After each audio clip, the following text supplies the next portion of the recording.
confidence flies, hot patterns, the flies you can't live without. Listen, I don't care what you call them, but no matter where I'm fly fishing around the world for trout, these are the 5 flies I will always have with me. Stay tuned.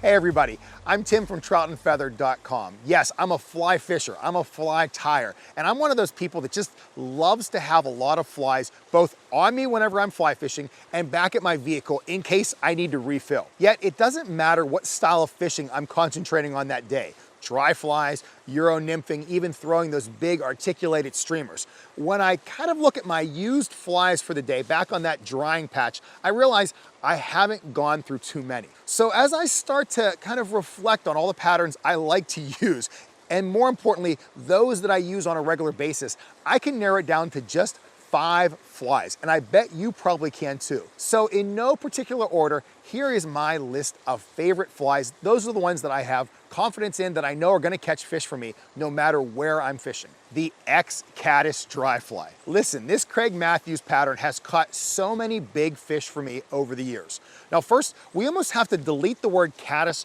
from its name because I'll fish this during mayfly hatches, during caddisfly hatches. In fact, I even tie a bulkier version with a little bit more CDC and deer hair to use as a dry fly in a dry dropper rig. To walk you through this fly, we have what we call a trailing shuck coming out the rear of it. That's not the tail. That's to represent kind of the caddisfly adult as it's pushing away its pupal shuck. So it's hanging off the end, and that screams vulnerability to the trout. They see this fly with its pupal shuck still attached. They know it can't go anywhere. They're going to eat it. For the body, I tie this with Semperfli Kapok dubbing, a natural material that floats forever.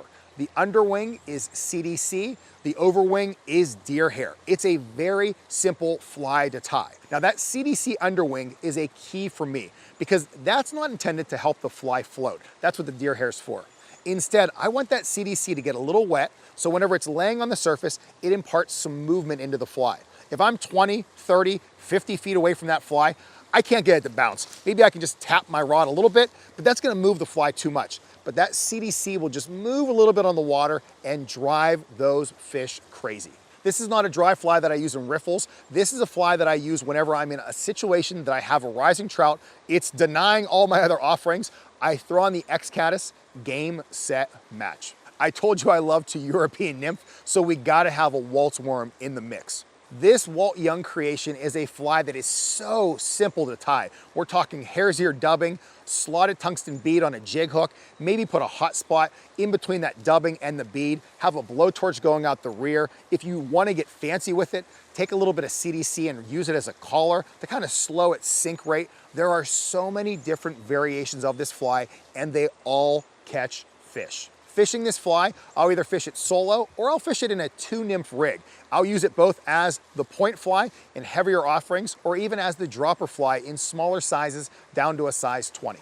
It's really tough to mess up with the waltz worm. The one tip that I'll give you, if I'm fishing spring creeks and tailwaters, I like to have a little bit more gray in my body. If I'm fishing more freestoners, I'm going with a little bit more brown in there.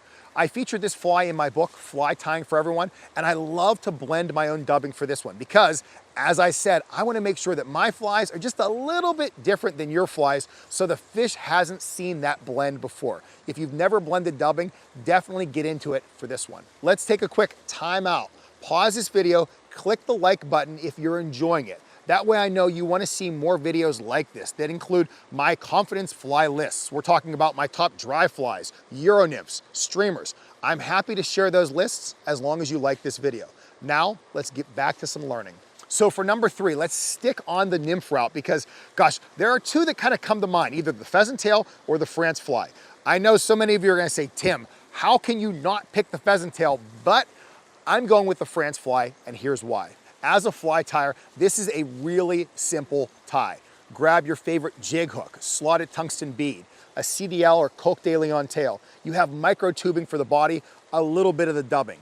That's it. To vary the color of this fly, you simply just switch micro tubing colors.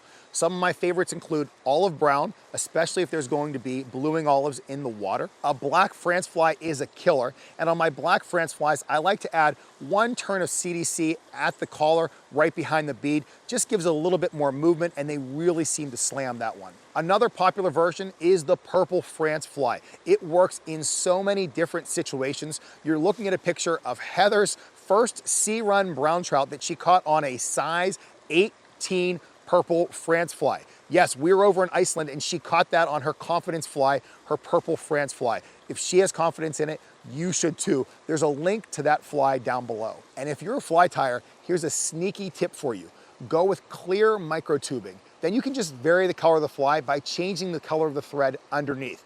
Also, put some tinsel or something flashy underneath that clear micro tubing. You can thank me for that one later. I'll use the France fly both on my Euro nymph setup and even underneath an indicator. This is a fly that's worked for me around the country and even all around the world, especially over in Iceland. Let's not forget about bacon and eggs. So one of my favorite 2-fly rigs involves fishing an egg and a worm. The bacon and egg rig is just absolutely deadly, especially on stock trout. They just can't say no to it. If you've seen pictures of me on social media holding up 2 trout, it's probably been on the bacon and egg setup, especially during a high water or an off-color water event. When that water's running a little high, there tends to be an increase in annelids in the water, AKA worms. Fish love the squirmy wormy, and once they grab onto it, it feels more natural to them than other flies, and they just tend to hold on to it longer. You show me a trout, I'm gonna show you something that will always eat an egg. I don't care what time of the year it is. When tying my egg flies, if I'm going with a larger one, we'll say size 12 to 14, I stick with ecstasy yarn. If I'm going to the smaller ones, sizes 16 down to a size 20, sometimes a size 22, I'm using McFly foam. There are so many different colors out there for the eggs. If you want my top 3 colors of eggs, you gotta shoot me an email. It's tcammisa@gmail.com. And if you're taking the time to shoot me an email about egg colors, not only am I gonna give you my top 3, I'll also give you what I deem to be kind of the secret egg color of all time. So you're getting 4 out of me. The bacon and eggs rig, don't leave home without it. Before I share my last fly, don't forget to pause this video, go down below in the comment section and tell me which flies I forgot. I know you're gonna say, Tim, what about the pheasant tail and the parachute Adams? But come on, you should know I fish them. But these are my top 5 confidence flies. We can't forget about streamers because I love to throw and fish them. I'm holding my Lamson Velocity rod right now. This is my 9-foot 6 weight. I've caught so many big fish on this stick on my articulated streamer called Cammisa's Double Play. There's this saying in fly fishing, big fly equals big fish. But what's a big fly? I am not throwing articulated streamers 12 inches long.